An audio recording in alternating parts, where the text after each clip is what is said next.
What's going on, guys? Good morning. Welcome back to United View. Hope everyone is doing very well. Welcome back to another edition of the Morning View. I've already seen a few comments saying that about my acting prowess, my acting skills this morning. Shout out to people that are jumping over from KG's channel. If you haven't seen it, KG's dropped a new sketch. It's well worth a watch. That's the one I struggled the most with when it comes to the laughter. I really struggled on that one. But anyway, we're here to talk about Manchester United news. Got quite a bit to talk about this morning. We're going to talk about Jude Bellingham and how we're out of that race. Don't even think we were in it in the first place. I'm going to talk a bit more about... No, I don't think so either, Mina. Denzel Dumfries, a possible 50 million valuation. Goalkeeping targets. Marcel was on a mad one yesterday, Mina. I don't know if you saw that. Oh, we'll get into that later on. But possibly Manchester United's main target has been identified. Luke Shaw's got a warning for Kylian Mbappe. And we're going to be talking a little bit about the World Cup as always. So be sure to smash a like on the like button. Be sure to subscribe as well, bottom right-hand corner. But first... before we get into today's edition of the Morning View, this show, as always, is brought to you by Fresh Ego Kid. Fresh Ego FC will be, for the third year, facilitating their annual Community Giveback for Campaign for Change to provide an essential hamper and gifts to families from low-income, vulnerable and at-risk families. This year, Fresh Ego FC is partnering with Anthony Joshua's charity, Clean Herts Community. This year, especially with global inflation and fuel poverty, those families, along with other families, will struggle to provide the basics this Christmas and holiday period. Last year, through donations, Fresh Ego FC was able to give back to 120 families. This year, they expect to be supporting more than 350 families. So as always, guys, really well-worthy cause. But for a bit more information, as always, here's a message from Anthony Joshua. What's happening, people? I hope you're good. So the festive period is fast approaching. And what I've come to realize is that a lot of people are actually unsure on how to kind of connect with communities and give back. So what I've done is my organisation has teamed up with another organisation to do some projects where we're going to be doing community work and spending time in communities and doing some give back projects, right? So we want to raise some funds, we want to get some items because it's going to be rolled out across the whole year as well. This ain't just a one-stop shop.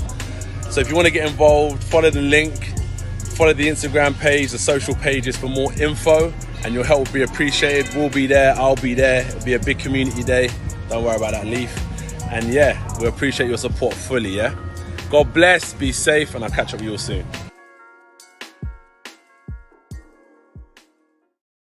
Shout out to AJ for that message. And as always, guys, if you wish to donate or get involved, find out more information, links in the video description. All of the information is in there. Again, a well-worthy cause as we enter this holiday period.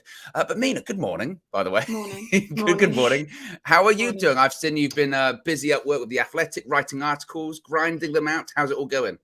Yeah, listen, when the World Cup's over, I need like 2 weeks to just, if you don't see me on United View, guys, until the new year, please don't be surprised, because I need to relax and just not watch football for 2 weeks. Yeah, I'm enjoying it. It's fun.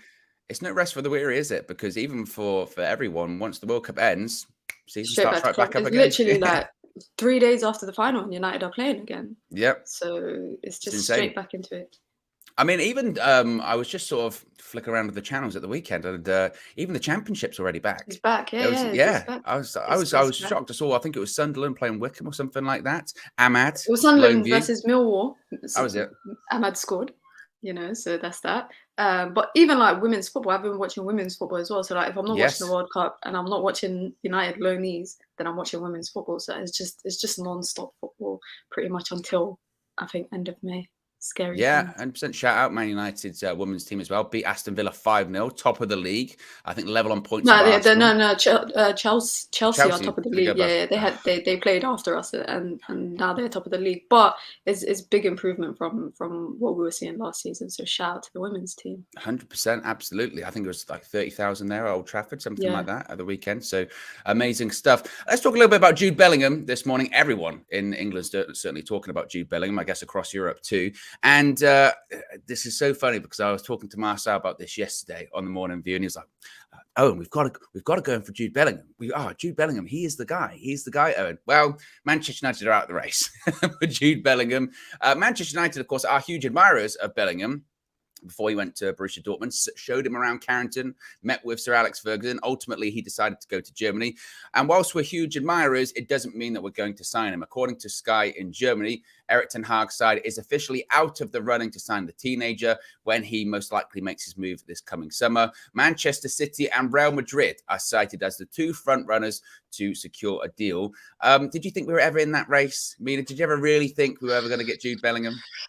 Nah, I think if we missed out on him when he was leaving Birmingham City, I can't imagine that after his time at Dortmund, he'll look around and be like, yeah, I want to go to Manchester United. But he would have made a heap of difference in our midfield. Like, this kid, he's the real deal. Like, he's legit the real deal. I wrote a piece recently for The Athletic about him, and just, the way his managers speak about him, and just it's just great. But it's kind of difficult because I don't like to use the term generational talents and whatnot, but when you look at that age bracket and you look at the midfielders that are around that age, they're all going to our competitors. They are literally, well, two of them have literally gone to Real Madrid. I'm glad, as long as it's one of those ones where I don't want Real Madrid to get him, because then that midfield three of Camavinga, Tchouaméni and Bellingham would be unfair. I don't want him to go to Liverpool. And I don't think he's going to go to City. I don't see that happening. So really and truly, I think the two main competitors are maybe Liverpool and City. I don't think we were ever in the race for it. Like, I genuinely don't think we were even a thought on his mind. I think and you have to be realistic with it, and I understand that. Look, if you lower expectations or you lower standards of the club, then they'll get even lower than they are right now. I get it, understandable. United are one of, if not the biggest club in the world, and they deserve best in class, the best players, the best coaches, the best everything, right?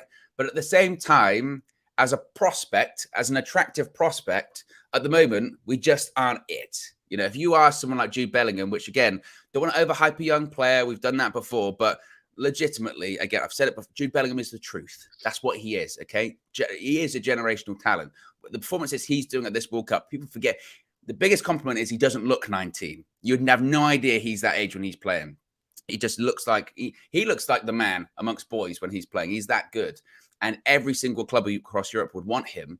So when you've got the pick of any club you can go to, at the moment, it's harsh reality. You just wouldn't pick United unless you've got a pre-existing relationship or desire to join that club, or just like, oh, I used to support United as a kid. That's my dream. I'm going to go there. When you've got every club chasing you across Europe, and you can go to Real Madrid, who, if you go there, you're going to win a Champions League at some point. Factually, you're just going to do it. You're going to win La Liga. Or you could go to somewhere like City, and look, if you go there, you're going to win the Premier League. Probably not the Champions League, but you're going to win the Premier League. That's a fact. Liverpool, that's a surprising one for me, because I look at Liverpool as a project at the moment. I know he's a young player, so he's got his whole career ahead of him, but Liverpool has a bit of uncertainty going on there at the moment, right? They're going to be sold to who in the future? They're not playing particularly well at the moment in the Premier League. I think they need a big overhaul in terms of their playing squad. It's an older squad. I know Jurgen Klopp's just signed a long-term deal this year, but at the same time, being linked with the Germany job, you don't really know what's going to go on there. I'd be surprised. And plus, look, if Liverpool don't qualify for the Champions League, why would Jude Bellingham go to a club that's not in the Champions League? That would be quite surprising. So I slightly disagree with you there. I mean, I think it's more likely he'd go to City than Liverpool. You know what? The thing is, I don't think he's made a decision right now. Like you said, imagine Liverpool don't make top four, no Champions League football. Imagine they're still having this ownership hoo-ha come summertime, like they haven't found a buyer. There can be like factors like that could contribute to it. But when I think he walks into City, but when you look at, and I'm not comparing them, but when you look at Calvin Phillips, who has gone and just sat on City's bench and become a squad player. I'm not comparing them, by the way. I'm not, different gravy for sure. But I feel like the three teams he definitely could go to is City, Liverpool, and Real Madrid. I don't know why. I just feel like he may be more inclined to be going towards Liverpool. And I feel like that generation of players, like the 18, 19-year-olds, it surprises me when, like, a lot of them, I just feel like a lot of them probably dreamed of going to play at Real Madrid because they probably grew up watching that amazing Real Madrid team. So they even though United were good back in 08, 09, 2010 times, I just feel like Real Madrid have that kind of pull. And it's the same with, like, you see it with the young Brazilian players who are always like, oh, it's my dream to play for Real Madrid. That's all they ever say. It's my dream Yeah. to no other club in Europe. They just say it's my dream to play for Real Madrid. It's interesting to me that would Liverpool pay 150 million? Because the thing is, I'm not savvy on Liverpool in terms of their finances. I always see their fans complaining. You know, I know that buying Darwin Núñez was a big hit in their bank account, and it's not a regular thing that their owners would do. But if new ownership does come in before the summer, then maybe I could see them spending 150 on Jude Bellingham. I could see it happening. But if it's this current ownership, I'm not too sure. Anywhere he goes, he's gonna ball out. Like, I don't have any doubt. But the whole United being out of the race is, we were never in that race. Like, he rejected us when he was 15. I don't think he's gonna look back at us when he's 19. Yeah, and be like, oh, United have got so much better since then. Because we ain't changed much. Yeah, he looked around Carrington and goes, the same. It's the same place. He's come back 5 years later and he's like, yeah, nothing's different here. No, exactly. Nathan Joseph says, us being out is like me declaring I'm out of the race for Beyonce. I was never being considered. Don't put yourself down, Nathan. That's all I'll say, okay? You never know. Life's a strange thing. But yeah, it was one of those stories yesterday where it was sort of broke that again. We weren't in the race, and a lot of people said, I don't think that was a race that Manchester United were ever running. But look, to your point, wherever he goes, I just hope it's not the Premier League. Not out selfishly, of course. Look, if he comes to the Premier League, it's great to have a player like Jude Bellingham in the Premier League. But if he goes to City, having De Bruyne in that team, Bellingham, Haaland. I mean, literally. The only positive I have with Erling Haaland being at City is I just don't think he's going to be there very long. So we have to deal with it and move on. But I said that about Pep. What's funny? I saw a quote. I actually saw a quote. That's a good point. I saw a quote from, I think his name is Endrick, the young Brazilian 16-year-old that everyone's going crazy over right now. I think that's how you say his name. And he plays in the Brazilian league. Obviously, he's been linked to a move to Chelsea. He's been linked to a move to Real Madrid. And apparently, his sources are saying that he's more inclined to pick in Real Madrid because he wants to play with Haaland in the next few years. And that's the most likely destination where it will happen. So the point of Haaland not being there for that long, I kind of can see it.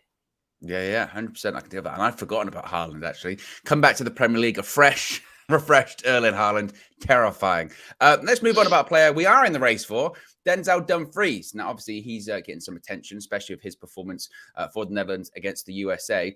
And Manchester United have clearly, look, we're in a search for a right back. Of course, Diogo Dalot's doing fantastic for us this season, but he needs competition. He needs backup. And one person we've been linked with this past summer and still now is Denzel Dumfries. Now, reports out of Italy suggest that the interest in the Dutch defender, with United and Chelsea being two of the two sides linked with a move. The report adds that Inter Milan, of course, Dumfries' current club, would likely accept an overall package of roughly £50 million for the fullback in the form of a £43 initial, £43 million, 43 quid. Could you imagine that? £43 million initial fee and £8.6 million in add-ons. Very specific. That's what I love with those reports. Very specific. 8.6 million in add-ons. 50 million for Dumfries in January. What's the chances of that one happening, Mina? I would be shocked. I would be shocked for the only way that I see us making a big signing is if it's a player like Gakpo. I don't see us spending 50 million in January for Dumfries. Is he even worth 50 million? I did obviously watch his Netherlands performance the other day, and I was very impressed with him. But I guess it's because of the way that the Netherlands play that allow him to perform better than at club level.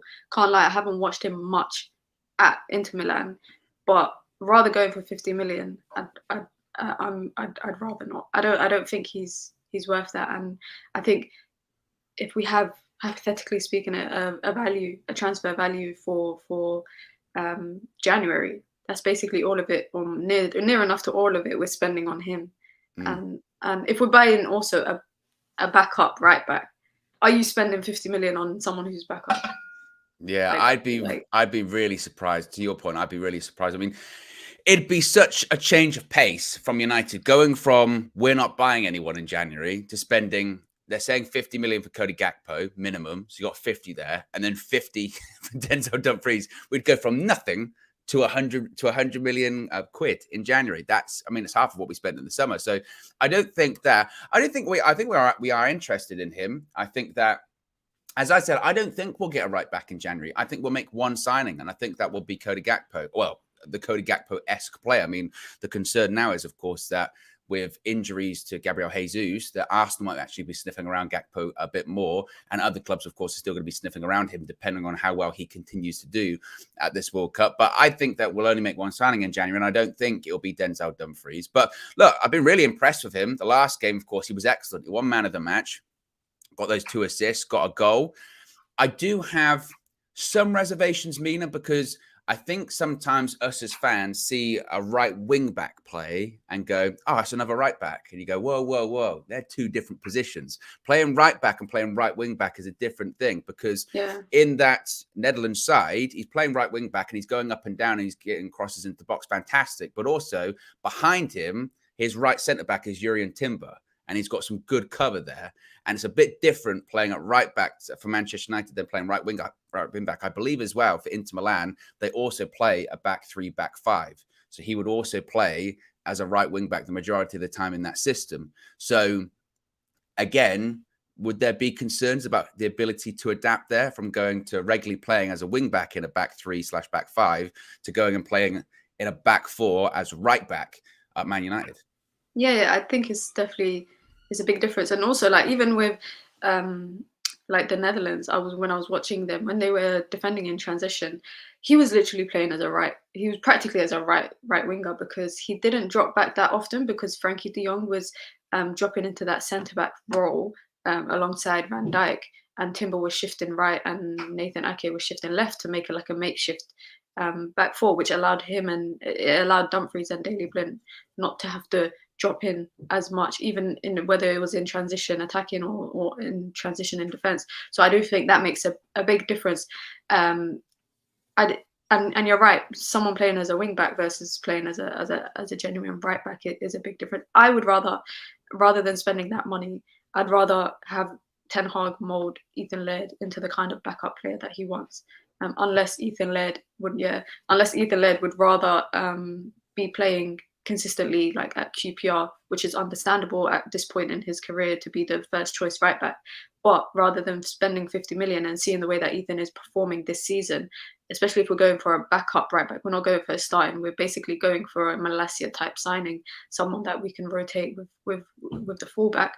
I'd rather Ethan Laird have an opportunity, and if not, I think Gusto at Lyon, I was watching him for the first few months of the season, was actually performing pretty well, and he does remind me of what Ethan Laird has been doing at QPR. Maybe a bit more experienced in first team football, but Ethan Laird has that experience now in first team football, and he's been having that over the last 4 or 5 loan spells that he's had. So rather than spending 50 million on a Dumfries, who is very much like, firstly, we've spent 50 million on a fullback before.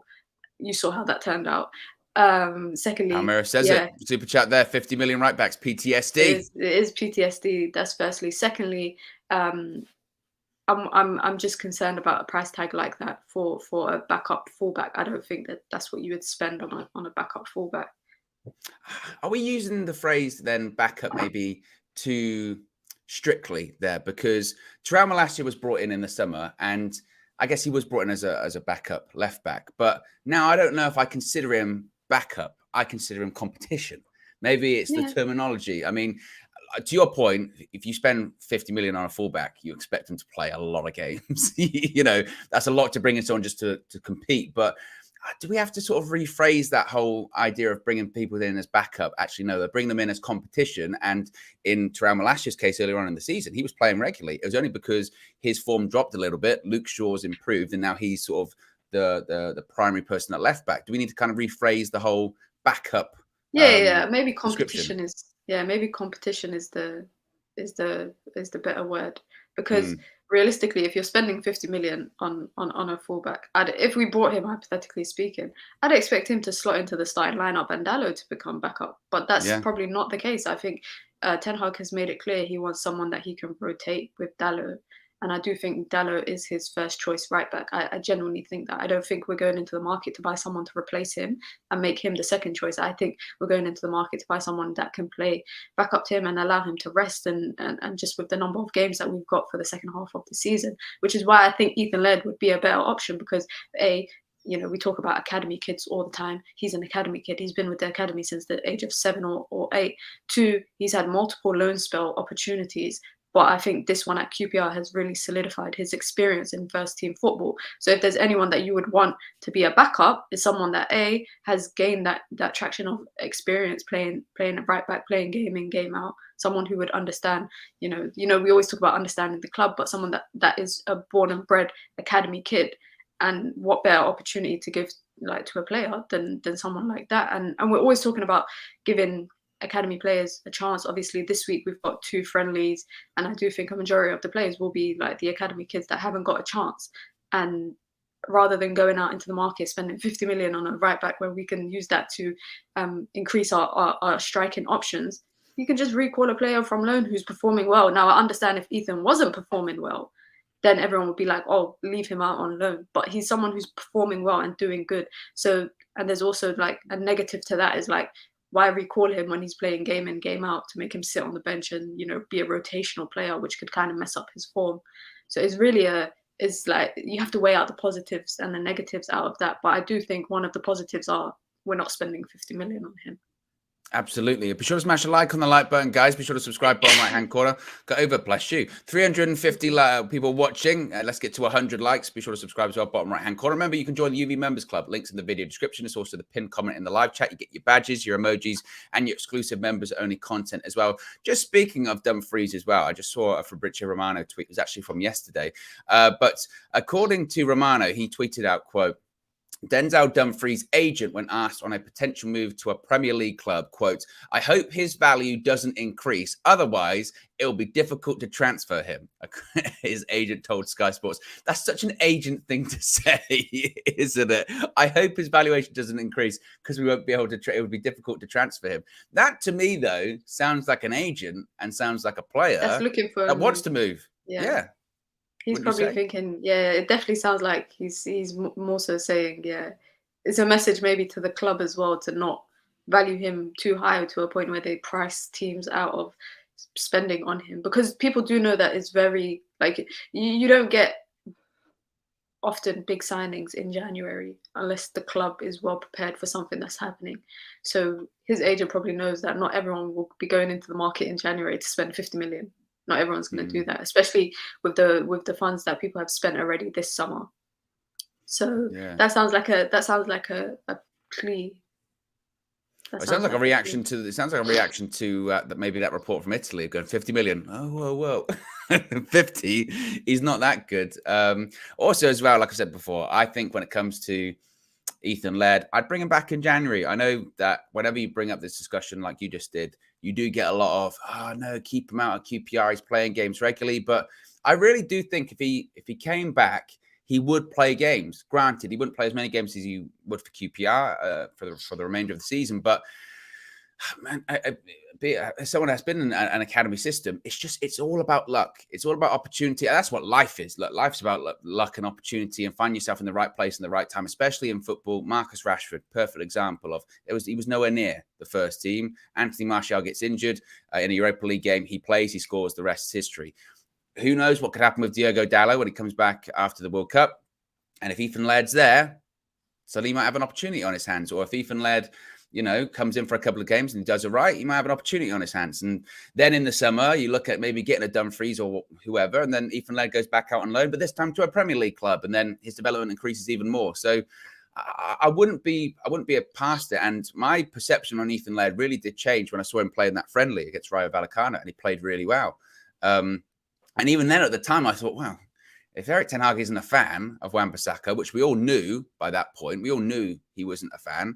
I thought, well, maybe you keep him then, but he decided not to. And Wan-Bissaka just never played again. Did he travel? Did Wan-Bissaka even travel with the team this week? I think he is there. I think he is out in Spain. Whether or not he'll play tomorrow, which of course will be live with a match view inside UVHQ tomorrow for Manchester United versus Cadiz, and then we'll be live Saturday as well for Manchester United versus Real Betis from UVHQ. He is out there with them, and Wan-Bissaka. Whether or not he plays in the friendly, you know what? I wouldn't even be shocked if he doesn't. I really wouldn't. which would speak volumes. VK with the super chat says, We already have a 50 million backup in Wan-Bissaka and also academy experience in Brandon Williams, who can do a job and like Wan-Bissaka be sold. Brandon Williams as a backup right back. I forgot about Brandon Williams. I remember there was a time we used to see him at left back. Yeah. Difficult He times. played Europa League semi-finals, right? During the pandemic season. Yeah, he did. It's crazy how just Ten Hag has come in and basically said anyone that he doesn't think fits into his structure or his idea. I have not seen them ever since. I haven't seen neither of them. I haven't seen them on the bench.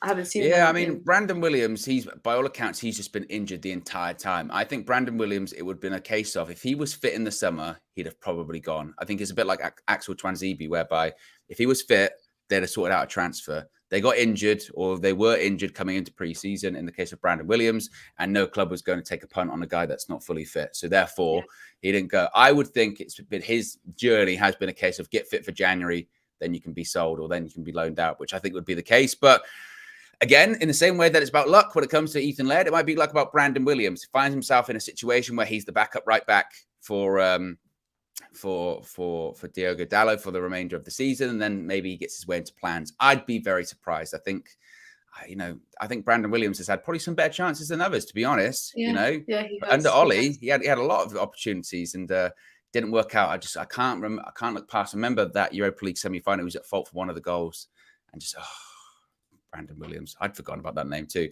Let's talk goalkeepers.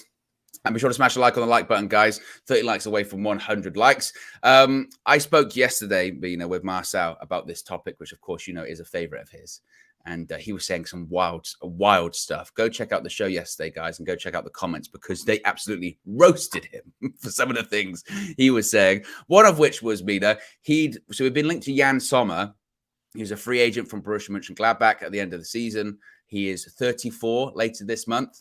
And Marcel said he would rather have Sommer and Dubravka as the two goalkeepers at Manchester United. He said that. Listen, Marcel, I respect his opinion, but the Sommer part doesn't even shock me. I just need to know what is going on between him and Dubravka. That's what I want to know. I don't get it. I said that yesterday too to him, and he was like, and he said the same thing. He's been good in the warm-ups. Is that all he keeps saying, that he's been good in the warm-ups? Because I've seen him one game this season. One game. He wasn't too bad. I mean, we did concede, but Jan Sommer is great. He's quite old, like for a goalkeeper. In that case, it's like me saying, I would have Bonu, Sevilla's goalkeeper, who's I think 31 or 32. I'd rather have him and Dubravka rather than whoever. Well, I don't know why he suddenly moved away from Diogo Costa, who he was quite keen on as well. Who's like 23, 24. First name terms, Diogo. Diogo. He's calling him Diogo. Man, I respect his opinions, but I don't think any goalkeeper target that we have in this, I think targeting an older keeper, then what's the point on getting rid of De Gea? Because a lot of the arguments is that De Gea is old. That's some of it. Like, he's getting old. Bear in mind that he's been with us for near enough to 10 years. So I don't know how we can move from someone that's in his 30s to someone who's pushing to his mid-30s. Yeah, mid-30s. I mean, look, again, and this is what I always say to people about Marcel. I say it's not a bit, it's not a joke. You've been there when the red light's not on the camera. It's real. It's very real. Legit. It's legit. It's very real. Shout out Marcel. But today we're talking about Oblak because once again, Jan Oblak is being linked to Manchester United. And reportedly, according to reports out in Spain, Oblak is the main target on United's three-man goalkeeper shortlist. And Manchester United will reportedly target Jan Oblak when they look to sign a new goalkeeper next year. Again, reports in Spain claim that the Atletico Madrid shot stopper is the leading choice to replace David De Gea at Old Trafford. The report goes on to say that Erik ten Hag also has Jan Sommer and I'm not very good with this name, Vlachodimos as another goalkeeper. I don't think I've even. Let me do a Google search. Unless you're saying the name wrong. Probably. He plays for Benfica. Oh, Benfica's goalkeeper. Okay, Benfica. Odysseus Vlachodimos. He is he's a German goalkeeper. I don't know who he plays for. He plays for the Greece national team. There you go. But he plays for Benfica. But the main one being Oblak. And again, this isn't the first time. There you go, the Greek keeper. This isn't the first time we've been linked with Oblak. However, whenever we talk about Oblak being linked to United, I always say there's no real difference between him and David De Gea because Oblak, is he known for being... Yeah, is he known for being particularly proficient with his feet? No. Is he known as being a good in his day? certainly a great goalkeeper, great shot stopper, you know, makes some fantastic saves. But I'd hardly go for, okay, we need a goalkeeper that's really good at bringing the ball up from the back. It's got a high starting position, can play out from the back. Who are we going to get? Oblak. There's no difference there. And if you're really splitting hairs that much, you might as well keep David De Gea, in my opinion. What say you? No, I agree. But also, it's interesting that we moved away from the Costa discussions. If these sources are true, and those are the 3 goalkeeper targets that United are looking at, it's interesting that we've moved away from Costa, because I do think that Diogo Costa will be the best goalkeeper in the next 2 years. I genuinely think that. Right now, he's definitely up there, bar that little stint he had against Ghana, that little accident. But I think like everyone has accidents in their locker. It could happen. So it's interesting to see that we're moving more towards experienced goalkeepers. Even though I'm not saying that Diogo Costa has no experience, he's got more than 100 caps for appearances for his club.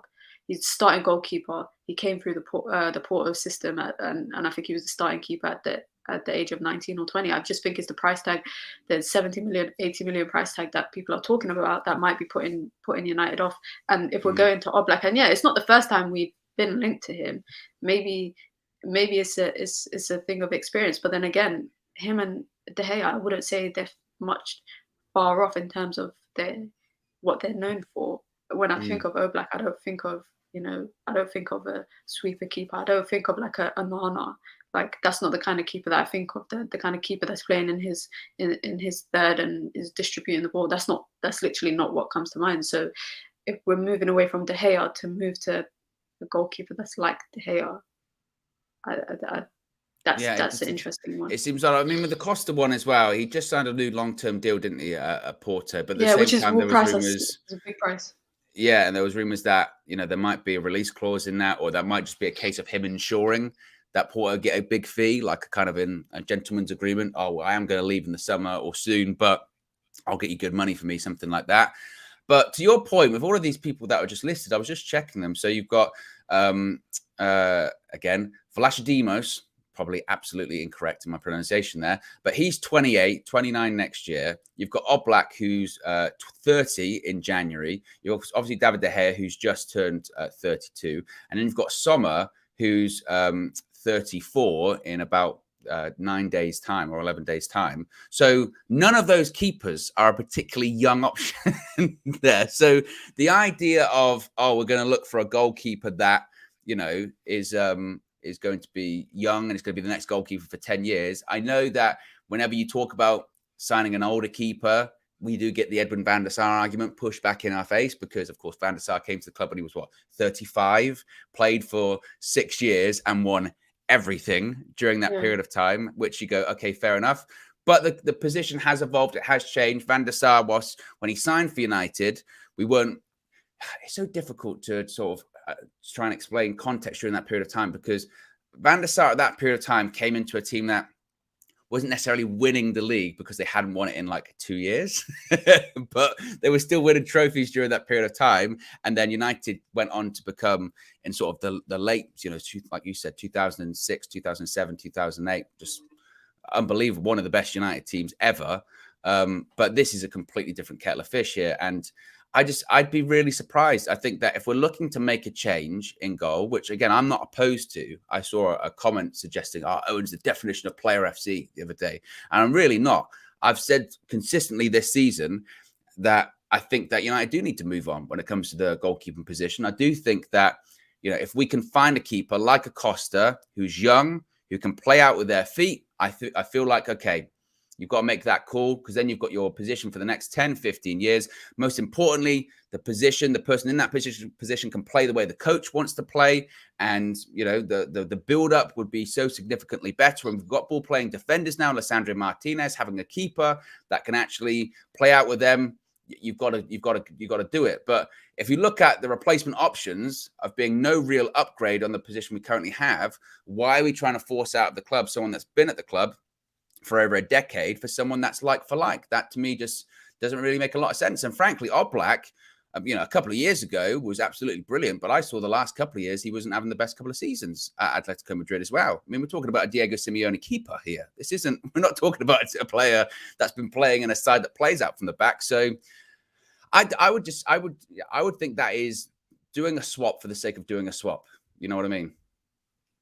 Yeah, and I do think this whole goalkeeper thing, it seems like everything, it just depends on other things, because I don't think goalkeeper is the main option, like in terms of signing. I do think if we get a striker and we get a right back, I think a goalkeeper is probably the next thing. And there's nothing to say that we're gonna get one of those two before we get a goalkeeper. So that's my first point. But also the second point is goalkeepers are like, coming across a great goalkeeper is like, what's the word? It's like stardust. It's very difficult.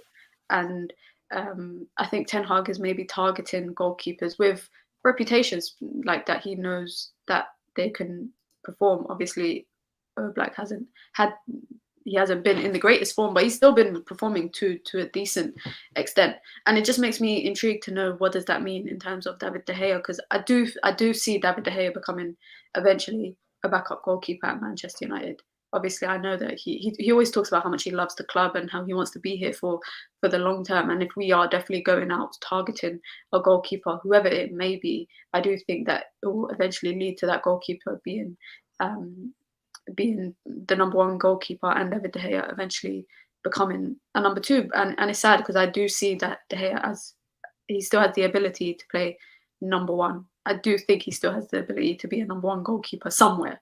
Maybe it's not at United, but somewhere. But I do still, like, this season, he's been reliable to an extent, and he's made it clear that he plans to, he wants to extend, maybe on reduced terms. So I do see him becoming number two now. Having two goalkeepers like Oblak and De Gea, who are basically quite similar in terms of their traits. Imagine that being your number one keeper and number two keeper. That just means that Ten Hag could be going for something that he wants two goalkeepers who play the same, so that when they're interchangeable, there's not much of a difference. You're not going to have one goalkeeper who's playing out of his feet and, playing like a sweeper keeper. And then the Europa League game, you're playing your number two keeper and he's cemented to his line. It's not going to be like that. It's two goalkeepers who are quite similar in terms of their playing styles. And, so there would be no difference when they're interchangeable and they're put, one's playing and one's not. So that's one logic that I think of. I mean, also we say, in fairness, that he can't play out from the back, Oblak. Do we actually know that? Because no, but I think he can. I do think he can. He's never been in that system, has he? He's never been in that system to really do that. It's always been a Simeone system. So it might be a case of maybe Ten Hag or the United scouts know something that we don't. I mean, I was just looking at Oblak's contract situation too, because I did recall in the summer that there was some movement on his contract. So his contract initially was expiring in June of 2023, but he actually signed a 5-year contract extension in the summer. So his current deal expires in 2028. So how we would pull off that deal as well, I'm not too sure. Nowadays in football, if someone's got 5 years left on their contract, two things have to happen. One, they have to have a major falling out with the club, or two, it has to be a really big fee. And unless it would be a situation whereby it was just almost a swap of keepers, i.e. De Gea goes in the opposite direction and goes back to Atletico, I just don't know if I see it. I don't know if I see it. But at the same time, look, maybe again, United know something that we don't. But clearly, there is some movement when it comes to the goalkeeping situation. I am sure, positive, that this will be a thing that continues, especially with David De Gea's contract. I mean, the quickest thing to kind of nullify this would be David De Gea or United announcing that De Gea has signed a new deal. But that's quite complicated, isn't it? Because there's no way he signs a new deal for the current terms that he's on, because those terms are just huge. And I just can't imagine Erik ten Hag going for that. And maybe there might be more movement for Diogo Costa. We'll have to wait and see. And maybe Marcel will be very happy. Be sure to smash a like on the like button, guys. Got over 400 people watching. Still less than 100 likes, 90 likes. We can get to 150 easy. Dilvas also says, what happened to Henderson? Any chance that Henderson comes back as United's number one, Mina? No. I think he dug himself a grave with that interview that he did. I don't see him coming back. But hopefully we could get a decent fee for him. I mean, look, it's funny, isn't it? Because with Henderson, and I don't like to sort of revel in the misfortune of others or anything like that, but his whole thing of going to Forest, wasn't it? Was that, look, if I stayed, the manager would want me. He'd see me in training. Mina, and he'd be like, oh, I can't let this guy go. Wants to play for England. Well, you're not in the England squad. You've got 3 good goalkeepers in there, in Pickford, Ramsdale, and Pope, who are all playing regularly in the Premier League. I mean, you could argue it's even harsh of people like a Ramsdale, who's top of the league with Arsenal, not to be playing for England, although Pickford's done very well so far in the World Cup. So, yeah, maybe it was a bit of a reality check for old Dean Henderson at Notts Forest. But at the same time, you're right. I still do think we can get a good amount of money for Henderson, and I think he should be sold now in the summer. That discussion's kind of been nullified, I think. But again, this goalkeeping conversation will certainly continue. Let's talk a little bit about Luke Shaw. Luke Shaw has given a warning to Kylian Mbappe ahead of Saturday's showdown in the quarterfinals of the World Cup. Come on, Luke, you've got to give him a bit of a warning. He's admitted it would be naive of England to focus solely on trying to stop Kylian Mbappe when they meet this weekend. He said, quote, obviously, after his performance against Poland, there's going to be even more chat about him, but we know he's a world-class player. I think it would be very naive of us to focus purely on him. They're reigning world champions for a reason, and we need to focus on them as a whole team. They have brilliant players over the pitch, so we're not going to fully focus on him. It's an amazing tie to be involved in, and that's why we're here. Now, I was thinking this when I was reading it this morning, prepping for the show, and I thought he's given a bit of a warning to Mbappe, and we can't just focus on him. But it's easy for him to say because Mbappe's not going to be on his side. But he still has a problem with Ousmane Dembele on his side. Ousmane Dembele is tearing it up right now. Like, honestly, the form that he is in this season, he's rejuvenated. So Shaw will have he's got a big task on his hands. Equally with whoever plays at right back. I feel bad. I feel bad for Kyle Walker because it can go 2 ways. Because the way that the pundits have been talking about Kyle Walker's the only guy to stop Mbappe. He can stop him. He can stop him. He can stop him. And I saw Kyle Walker getting teared up by Saint Maximin. Oh yeah, and true. And even yeah, exactly. No, you're absolutely right. I mean, poor old Matt Cash when he played against Mbappe the other day, because actually, even though Mbappe did great, I thought Matt Cash did all right. Yeah, but the thing is like I feel bad for them because they have to play they can't play at 100%. They have to play at 200% because Mbappe's 100% speed is 200% of any other person's speed. And I feel bad for Kyle Walker because if anything goes wrong and Mbappe scores or he scores 2 goals, he's gonna get ripped by the press. He's gonna get a lot of fault thrown at him. Luke Shaw is right though. Everyone's so focused on Mbappe, they're not thinking about all the other players. They're not thinking about the battle up front with Giroud. And I know a lot of people actually don't rate Giroud as a striker. I don't. People don't rate Giroud as a striker, but you see the way that they play so differently when he's up front compared to Benzema. Equally, I would be threatened if Benzema was playing up front. Like I would be threatened 100%. But the way that Giroud and Mbappe and Dembele and Griezmann all play together, like as a unit, I think that is as equally as a threat to the back line as Mbappe is a threat by himself. Like both of those factors are a big thing. And the one thing I think with the England and France game is that England can give it to them defensively. Yeah. I think France are not as solid defensively. They definitely have some faults in them. And England do have, the attacking threat.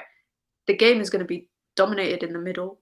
The one thing that we can kind of use as, I don't know, motivation is the fact that they don't have Pogba, Kante, Matuidi, that World Cup winning midfield that they had. I guess the skeleton of their midfield is not there. And they've got Chouameni, who's a great player. They've got Rabiot, who's actually been looking decent. I know he was linked to United in the summer and everybody was against him.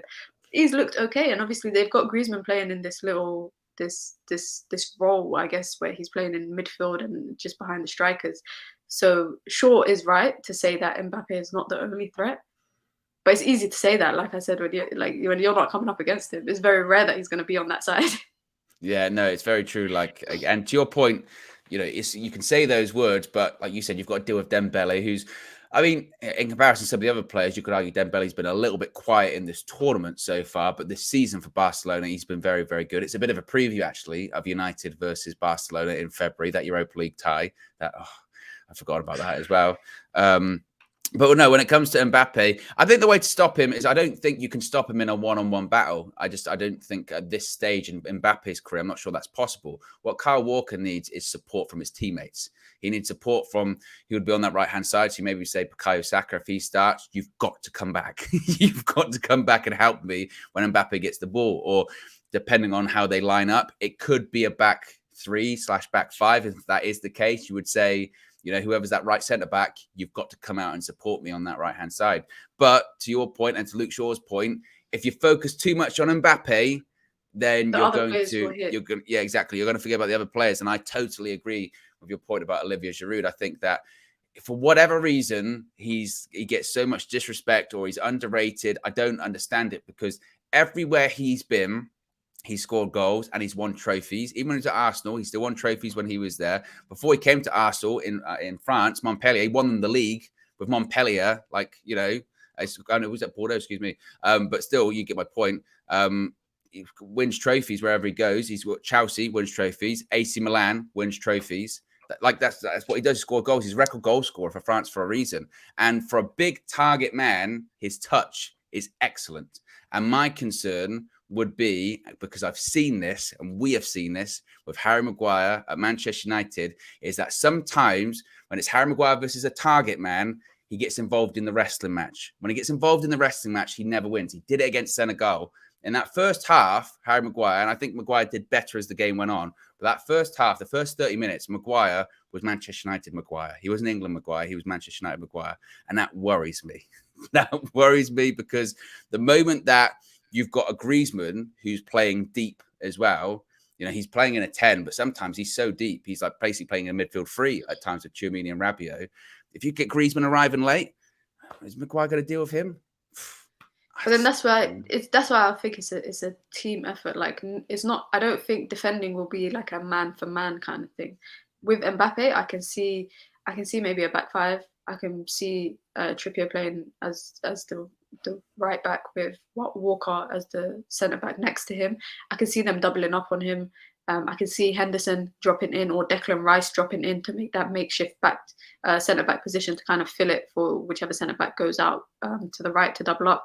I can see us being a very defensive unit. I can see England being a very defensive unit, and having someone like Jude Bellingham who can, like you saw it against Senegal, he took a touch just outside the box, progressed the ball, and literally the ball was gone into the final third within a few seconds. So having someone like that on a counter attack would be very useful. But I don't see it be like, I can't think that England go into it thinking, yeah, we have to defend like for like, you know, Maguire on Giroud and Declan Rice on Griezmann and whatever. I think is very much going to be a team effort.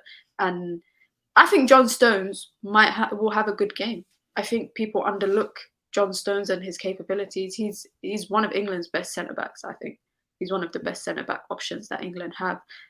So it'll be interesting. But yeah, it's not just the Mbappe thing. England have to look at everybody that can be a threat to them.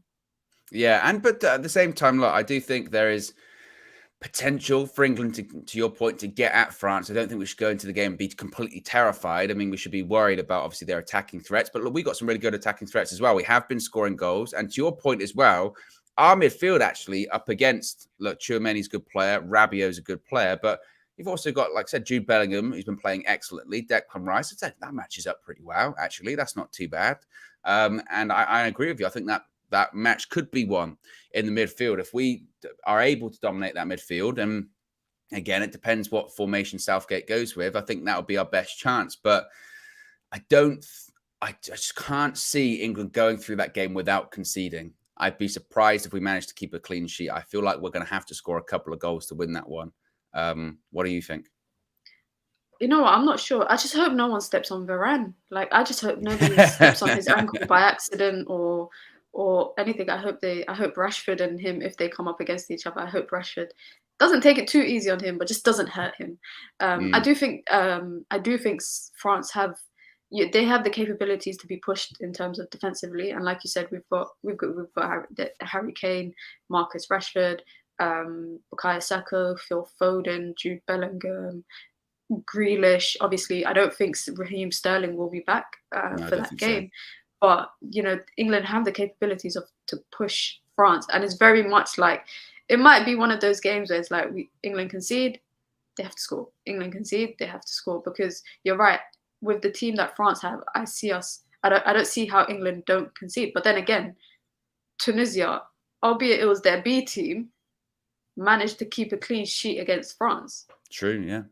Even though it was their B team, and even though they then brought on their stars at second half, they brought on Mbappe, they brought on Griezmann, they had, fair enough, Camavinga playing left back, who was getting absolutely peppered. Yeah. But it was actually quite difficult to watch. But in the midfield, in terms of Camavinga, if he plays, or Tchouaméni, Rabiot, I do think England can give it in terms of in the middle of the park. I think the Southgate might be looking at to just defend as a unit, and when they do have possession, to try to keep possession and progress the ball. I can see like England scoring, and I can maybe see France scoring 1 or 2. All I know is it's going to be a good matchup, and this is why I'm happy with the way that the World Cup is panning out right now, because it's going into the quarterfinals, and it's great matchups in the quarterfinals. It's going to be even better matchups in the semis, and it's just like you're looking at it thinking, okay, we could see a Brazil versus France final. We could see that, and that would be a good versus matchup. England.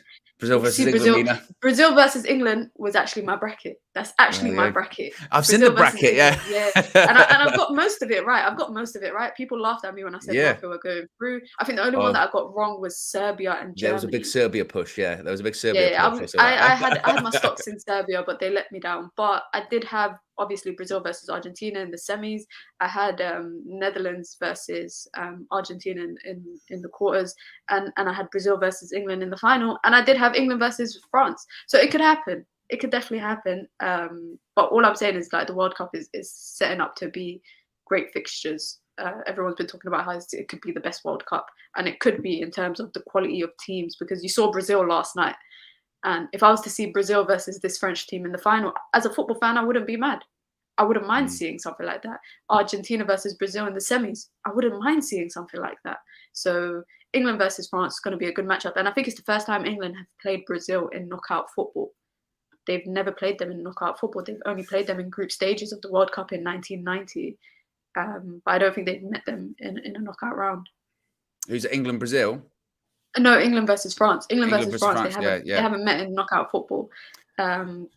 So that would be interesting. And I think the last time we played, everyone keeps talking about the last time England played France. I think it was a Nations League game, or it might have been a friendly. So, yeah. Welbeck was still playing for England then. Yeah. Like, come on, like you can't compare the two. Mbappe was playing, but Welbeck was playing. Like, you cannot compare the two. I think this England team is probably the most balanced England team that I've seen in a while. Some people might even say in terms of cohesion, they're better than that golden generation, the 06 and the 04 England team. Well, they've achieved more, certainly, for England. I mean, there's no doubt about that. I mean, just talking about the World Cup, of course, today is the final day of the last 16 fixtures in the World Cup. And to your point, Mina, actually, in the round of 16, pretty much every game's gone with the favourites. Yesterday we had our first extra time in penalties. Japan went out to Croatia. It must be said, those Japanese penalties, my goodness.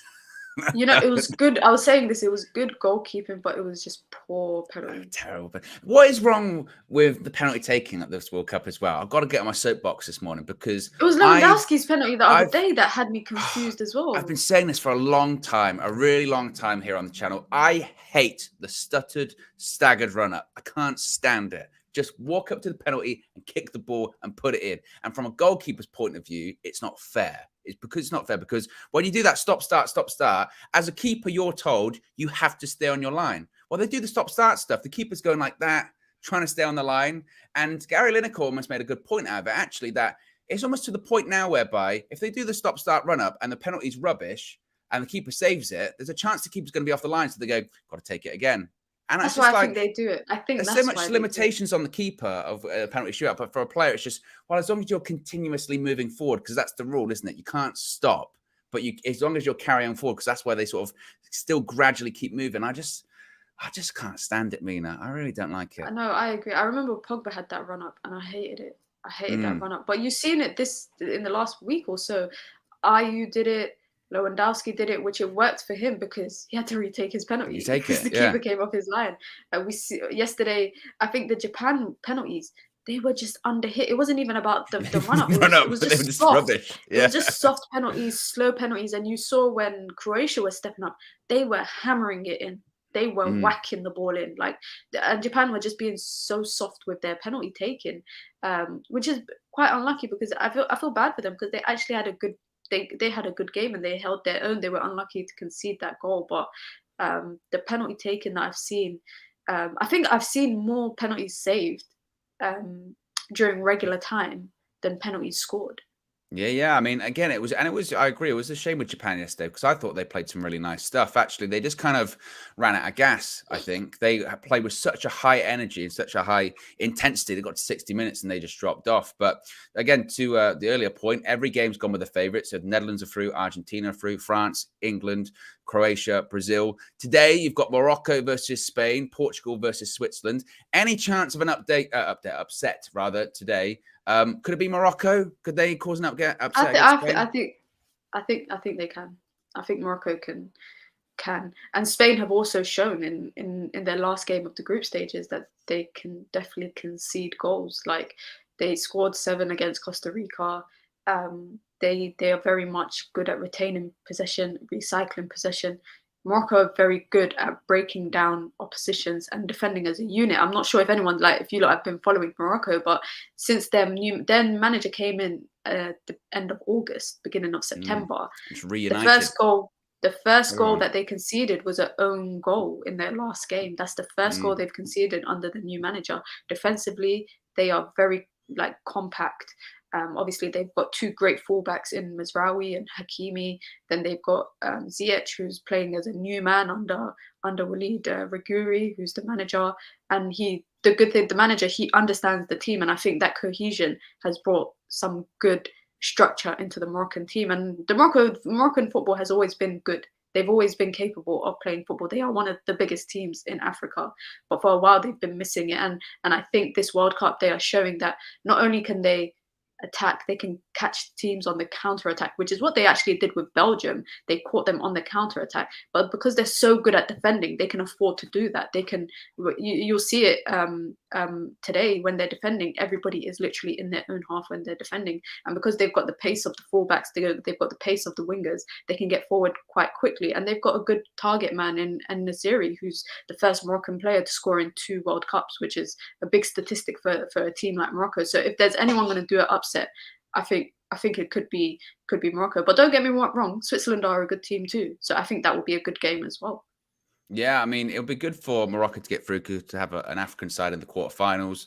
They've never got further an African side than the quarterfinals. It was Ghana, wasn't it? And I think Cameroon have done it as well. Yeah, they got to the quarters. Yeah. Yeah, so it'll be good for them, and I agree with you. I think that might be the one. But actually, at the same time, maybe it's because Switzerland, Portugal going out, I guess, with the players they've got, it would be considered an upset. But at the same time, Switzerland did it last year with France at the Euros. They can absolutely do it. And all is not completely well in that Portugal camp. I saw the Portuguese manager come out today or yesterday saying he wasn't happy. Shock horror with Cristiano Ronaldo's reaction to being substituted. I think everyone, well, a lot of United fans, some certainly went, I think I've heard that story before somewhere. Ronaldo was substituted, who was against South Korea, I think it was, and wasn't happy about it. And I don't know if I'm frozen or Owen is frozen.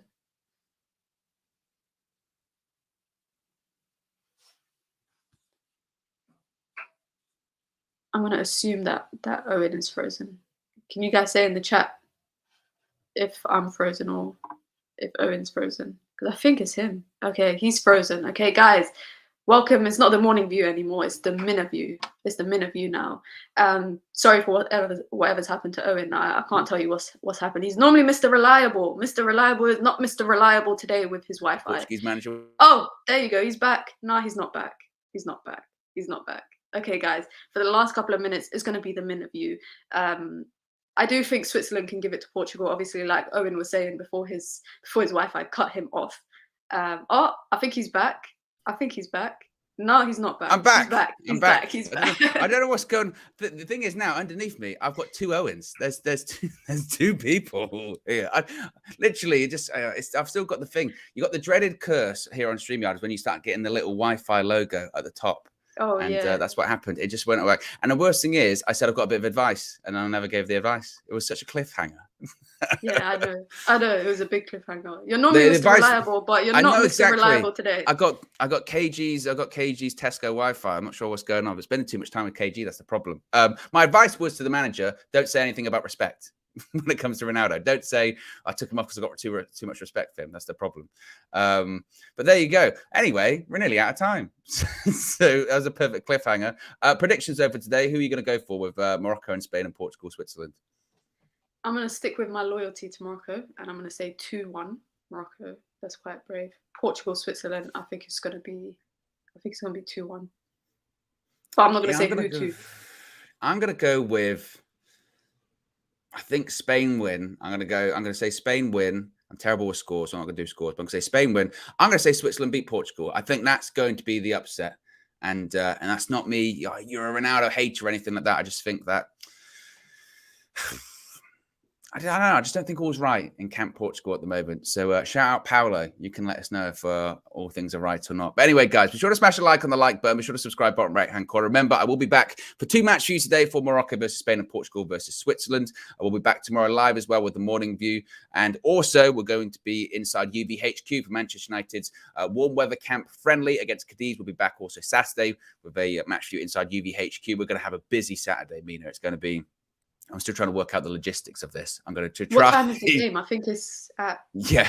The one of the quarterfinals is at 3, of course. Yeah. Then you've got the Manchester United game, which kicks off at 5. And then you've got the England game, which kicks off at 7. So technically, they all fit just. Just about. Just about. So we're going to do our very best. End the stream for the United game, change your United shirts, put on your English shirts, and then come back. It's going to be, it's like, I don't know, it's going to be like Las Vegas settings when they have a residency and they have like 15 costume changes. It's going to be like that. Anyway, guys, look, we're out of here. Have a good Tuesday and we'll speak to you again soon. Peace.